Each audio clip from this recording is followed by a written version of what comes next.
Hello, എൻ്റെ best friend എനിക്കൊരു package surprise ആയിട്ട് അയച്ചിട്ടുണ്ട്.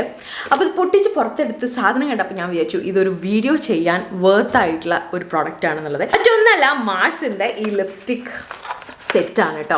ഇങ്ങനെ ഒരു 3 സെറ്റ് ആയിട്ടുള്ള ഒരു പാക്ക് ആയിട്ടാണ് ഈ ഒരു ഗിഫ്റ്റ് ബോക്സ് പോലെയുള്ള സംഭവം വരുന്നത്. എന്നെ പോലെ ലിപ്സ്റ്റിക്കിന് ഭ്രാന്തുള്ള ആരെങ്കിലും ഉണ്ടെങ്കിൽ ഗിഫ്റ്റ് ചെയ്യാൻ പറ്റിയിട്ടുള്ള സംഭവമാണ് കേട്ടോ. അപ്പോൾ എനിക്ക് 2 ഷെയ്ഡ്സ് ആണ് അവൾ അയച്ചു തന്നിട്ടുള്ളത്. ഒന്ന് റെഡ്സ് ആൻഡ് മെറൂൺസ് പറഞ്ഞിട്ടുള്ള 01 ആൻഡ് ഓൾ റൗണ്ടർ പറഞ്ഞിട്ടുള്ള 06. സംസാരിച്ചുകൊണ്ട് നിൽക്കണം, നമുക്കൊരു പെട്ടെന്ന് ഇതിൻ്റെ സ്വാച്ച് ഒന്ന് നോക്കാം അല്ലേ. അപ്പൊ നമുക്ക് ഇതിന്റെ സ്വാച്ചസ് നോക്കാം. 02 പറഞ്ഞിട്ടുള്ള ഷെയ്ഡാണിത്. പറയാണ്ടിരിക്കാൻ വയ്യാട്ടോ, എല്ലാ ഷെയ്ഡ്സും നല്ല സ്മൂത്ത് ആയിട്ടാണ്, ബട്ടർ പോലെയാണ് ഗ്ലൈഡ് ആവുന്നത്. നല്ല ക്രീമി ഫോർമുലയാണ്, അതേപോലെ തന്നെ ഫ്ലോലെസ് ആപ്ലിക്കേഷൻ ആണ്. എവിടെയും ക്രാക്കോ ഒന്നും കാണുന്നില്ല. ഞാൻ ലിപ് സ്വാച്ചും കൂടി ഒന്ന് കാണിച്ചു തരാം. നിങ്ങൾക്ക് കാണാൻ വേണ്ടി പറ്റും എത്ര ബ്യൂട്ടിഫുൾ ആയിട്ടാണ് ഈ പ്രോഡക്റ്റ് അപ്ലൈ ആയി കിട്ടുന്നത് എന്നുള്ളത്. പ്രോഡക്റ്റിന്റെ ലിങ്ക് ഞാൻ ടാഗ് ചെയ്തിട്ടുണ്ട്, ചെക്ക് ചെയ്യാൻ മറക്കണ്ട.